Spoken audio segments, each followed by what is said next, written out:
இந்த வீடியோவில் முக்கியமான செய்தியை தான் பார்க்க போகிறோம். வரும் 5ஆம் தேதி திருச்சியில் அதிமுக ஆர்ப்பாட்டம். எடப்பாடி பழனிசாமி அறிவிப்பு.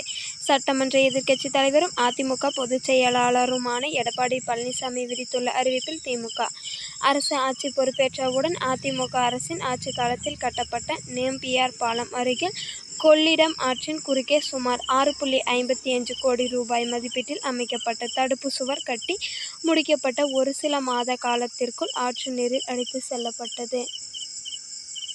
மக்கள் வரி பணத்தில் தரமில்லாத தடுப்பு சுவர் கட்டப்பட்டதால் மிகப்பெரிய ஊழல் நடத்தி இருக்கலாம் என பொதுமக்கள் மத்தியில் பேசும் பெரும்பாலாக உள்ளது.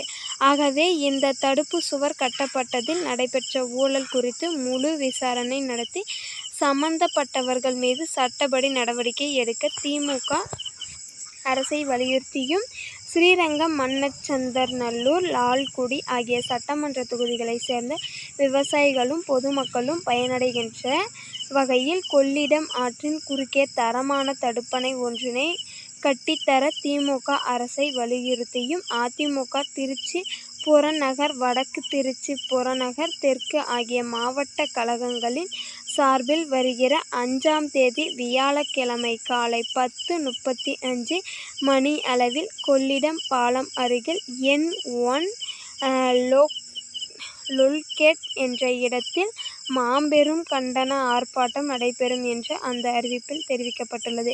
இந்த சேனலை பிடிச்சிருந்தா சப்ஸ்கிரைப் பண்ணிக்கோங்க, கூடவே ஒரு லைக்கும் போட்டுக்கோங்க. அப்போ தான் இந்த மாதிரி முக்கியமான செய்திகளை இந்த சேனலில் மீண்டும் பார்க்க முடியும்.